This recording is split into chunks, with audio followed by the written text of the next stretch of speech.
అన్నమయ్య జిల్లా తంబలపల్లిలో పరువు హత్య కలకలం రేపుతోంది. తంబలపల్లి మండలం కొటాల పంచాయతీ ఎగువ బోయపల్లికి చెందిన హర్నాథ్ కుమార్తె గుగ్గిళ్ల శ్వేత అదే గ్రామానికి చెందిన విష్ణువర్ధన్ను ప్రేమించింది. ఇంట్లో తెలిసి మైనర్కు పెళ్లి చేయకూడదని మేజర్ అయ్యాక చేస్తామని చెప్పడంతో శ్వేత మంగళవారం సాయంత్రం చెట్టుకు చున్నీతో ఉరివేసుకుని చనిపోయింది. ఇక తల్లిదండ్రులు మృతదేహాన్ని కొంత దూరం తీసుకువెళ్లి గుట్టుగా కాల్చేయడంతో పలు అనుమానాలకు తావిస్తోంది. కొట్టి చంపేశారా లేక ఆత్మహత్య చేసుకుందా లేదా పరువు కోసం గుట్టుగా కాల్ చేశారా అని పోలీసుల విచారణలో తేలాల్సి ఉంది. ఏదేమైనా బుధవారం ఉదయం వెలుగు చూస్తున్న ఈ ఘటన పరువు హత్యగా భావిస్తున్నారు పోలీసులు.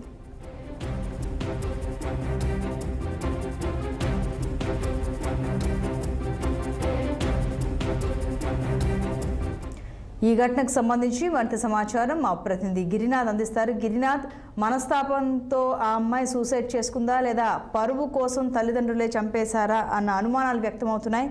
పోలీసులు అయితే పరువు హత్యగా భావిస్తున్నారని మన వరకు ఉన్న వార్త. అసలు వివరాలు ఏంటి? రైట్. అయితే తంబాలపల్లి మండలంలోని యువతి పెద్ద మండ్యంలో పరువు హత్య అయితే చోటు చేసుకుంది. అయితే ఆ యువతిని కొట్టి చంపారా లేక ఆత్మహత్య అనేసి కూడా సరే తేల్చాల్సిన పరిస్థితి అయితే కూడా ఉంది. హత్య చేసుకుందా పరువు కోసం ఏదో గుట్టి చప్పుడు కాకుండా కాల్ చేసినట్టు కూడా సరే సమాచారం అందుతున్న పరిస్థితి అయితే కూడా. తంబాలపల్లిలో ఓ మైనర్ బాలిక అదే గ్రామానికి చెందినటువంటి విష్ణువర్ధన్ అనే యువకుని ప్రేమించింది. తల్లిదండ్రులు కూడా మందులింపులు ఇచ్చారు. అయితే ఇద్దరు మైనర్లు కానీ మేజర్లు కాగిన తర్వాత పెళ్లి చేస్తామని తల్లిదండ్రులు ఒప్పించారు. అయితే దీంతో మనస్తాపానికి గురైన ఆ మైనర్ బాలిక పెద్ద మన్యం మండలంలో ఉన్నటువంటి ఒక చెట్టుకి చున్నీతో ఉరి వేసుకున్నట్టు కూడా సమాచారం అయింది. అయితే సోమవారం నాడు జరిగింది.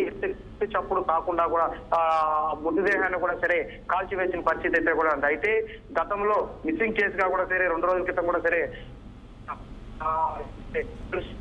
చేశారు. అయితే వారిద్దరు వెళ్ళిపోయినప్పుడు కూడా సరే వారి విషయానికి సంబంధించి కూడా పోలీసులు కూడా ఆ బాలికను అప్పచెప్పిన పరిస్థితి అయితే ఉంది. అయితే అప్పచెప్పి పెద్దల సమక్షంలో కూడా సరే వాళ్ళిద్దరు పెద్ద అయినాక